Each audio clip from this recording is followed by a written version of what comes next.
Welcome to this video on scheduling and order parameters. After this video, you will be able to run your strategy at the time and frequency of your choice.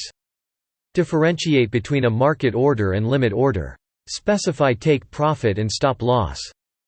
You have already constructed the crossover strategy.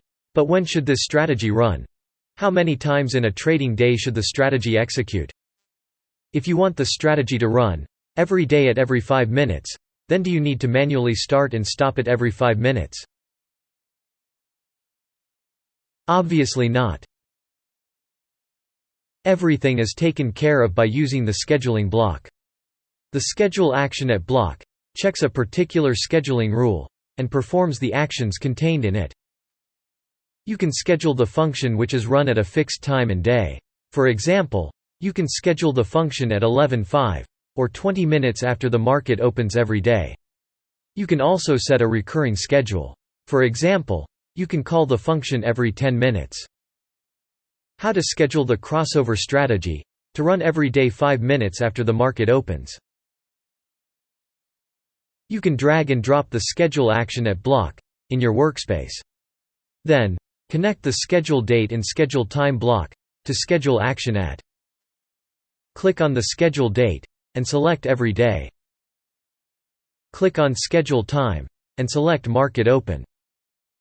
Enter 0 in the hours field and 5 in the minute field. You need to add the action to execute in the schedule block. Disconnect the trading rules blocks from the strategy. Then connect it to the action part of the schedule block. Connect the schedule block back to the trading rules step. The fourth step is to define the order parameters. All orders are market orders by default. Market order means that, when you buy or sell an asset, the order gets executed at the current market price. But, sometimes you may want to trade at a pre-specified price only. This type of order is called a limit order. You can specify a limit order using the order type block in the Define Orders menu. For a limit order, you will need select limit order type. Then set the limit price and the order validity in case the order remains unfulfilled. You can also stop a trade if your portfolio suffers a specified amount of loss. This is called stop-loss criteria.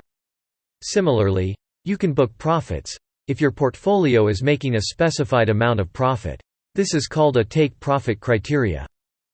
For both take-profit and stop-loss, you can specify the amount as a percentage of the portfolio, or an absolute dollar amount. In the crossover strategy, you will not use these options, as you are placing simple market orders. You can use these order parameters in complex strategies.